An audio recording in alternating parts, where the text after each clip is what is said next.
Salam outsiders, pour la famille, il faut qu'on soit sérieux. Unai Emery à Arsenal, en toute honnêteté, je pense que c'est une bonne pioche. Parce que Unai Emery aujourd'hui à Arsenal quand même, c'est pas mauvais. C'est un bon coach, le mec il est intelligent, c'est un tacticien. Récemment, j'ai écouté un interview de lui sur les chaînes françaises où il disait que quand il est arrivé au PSG, il avait envie d'insuffler quelque chose aux joueurs, tu vois. Il avait envie d'amener cette hargne-là, cette envie-là, cette grinta-là qui est espagnole, tu vois. Parce que Emery sur le banc de Séville, si tu te rappelles bien, mais c'est un mec actif. C'était comme Antonio Conte quand il est à Chelsea. Il est extrêmement actif, il bouge beaucoup, il parle beaucoup à ses joueurs, c'est un bon communicateur. Arrivé au PSG, il disait qu'il a eu un problème. C'était difficile au PSG de faire passer ce message-là. Pourquoi? Parce que le PSG est un club où dans la culture française, c'est des choses qui ne passent pas. Tu ne peux pas venir crier tchepi tchepi comme on dit en Wolof, sauter à gauche, à droite, etc.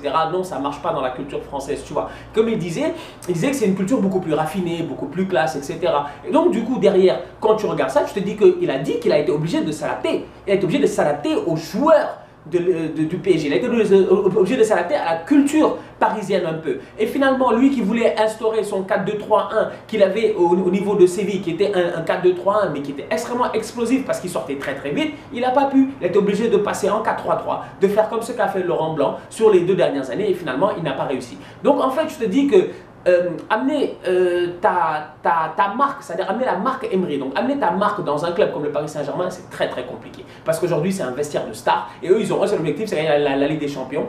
Et ils pensent que c'est simple en fait, gagner avec des champions, que comme ça, voilà, ça tombe comme ça. Et je te dis qu'il y a des gars, Buffon n'a jamais gagné avec des champions. Pourtant, c'est pas un tocard. Pourtant, la Juve, c'est pas des tocards. Donc, c'est pour montrer à quel point qu'aujourd'hui, quand tu es Nasser, tu dois juste revoir tes ambitions à la baisse et rester posé. Mais derrière, je leur souhaite bonne chance avec Tuchel. Mais nous, derrière, du côté d'Arsenal, on va pas se plaindre. On va récupérer Emery, qui j'espère va pouvoir faire un bon mercato, qui j'espère va pouvoir virer toutes ces brels-là qu'on a dans l'équipe qui valent absolument rien et qui sont extrêmement nuls, qui j'espère va pouvoir faire de Mesut Ozil, ramener Mesut Ozil au top niveau, au niveau club bien entendu. En équipe nationale, Ozil est toujours le même. Mais en club, j'ai envie de revoir un Ozil qui a envie, qui redonne envie à Ozil. Ozil a envie de jouer parce qu'Ozil, tu sens qu'il n'a pas envie de jouer. 1, 2, 3, le mec est enrhumé. 1, 2, 3, le mec est malade. Donc aujourd'hui, quand je vois ça, sincèrement, je me dis que Emery à Arsenal, pourquoi pas? C'est une bonne pioche, c'est un bon coach, il va insuffler quelque chose de nouveau, il va amener sa marque à lui, il va tactiquement jouer des matchs, il n'aura pas peur parce qu'Emery il joue des matchs tactiquement. On sait que c'est un adepte de la vidéo, il passe son temps à regarder des vidéos, il disait qu'il peut regarder des vidéos pendant des heures et des heures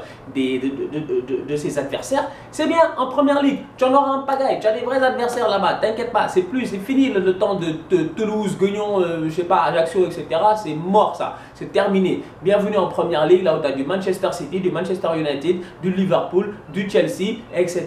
D'un autre côté, j'ai un petit message à Thomas Tuchel. Je l'ai vu en conférence de presse, tout heureux, tout mignon, en train de, voilà, tout tranquille, en train de sourire. Paris, c'est une ville de romantisme.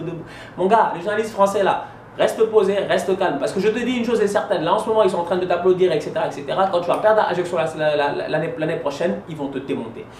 Adrien Rabiot, je finis avec toi. C'est ça qu'on appelle, en fait, ça c'est le débrief en un seul coup. Tu vois, je pars comme ça, je pars en couille, hop, je parle de tout ce que j'ai envie de parler, vite fait. Et puis voilà, quoi, tu vois, c'est un mini débrief comme ça en pleine semaine que je balance. Et je vais finir avec Adrien Rabiot.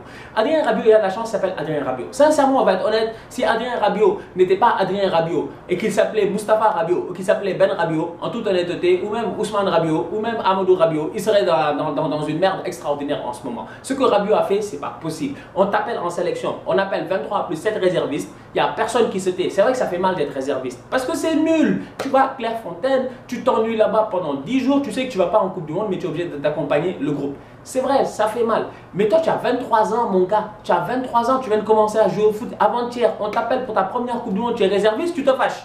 Mais mon gars, c'est toi-même qui as fait des mauvais matchs en équipe de France. À un moment donné, Adrien Rabiot, moi je comprends pas. Le mec, il est extrêmement mal conseillé. Sincèrement, il est très mal conseillé, Adrien Rabiot. Je sais pas qui dans sa famille a laissé Adrien Rabiot envoyer ce courrier-là ce matin à la Fédération française de football et plus précisément à Didier Deschamps pour lui dire, j'irai pas en réserviste. Honnêtement, ça, je comprends pas. En tout cas, Rabiot, écoute cousin, tu écouteras le mondial comme nous tous à la télé. Sur ce, salam les outsiders, on se capte demain pour le live Facebook à partir de, j'avais dit 21h, je pense qu'on va mettre ça à 22h peut-être parce que tu vois, la période de Ramadan et tout, peut-être si c'est mieux 22h.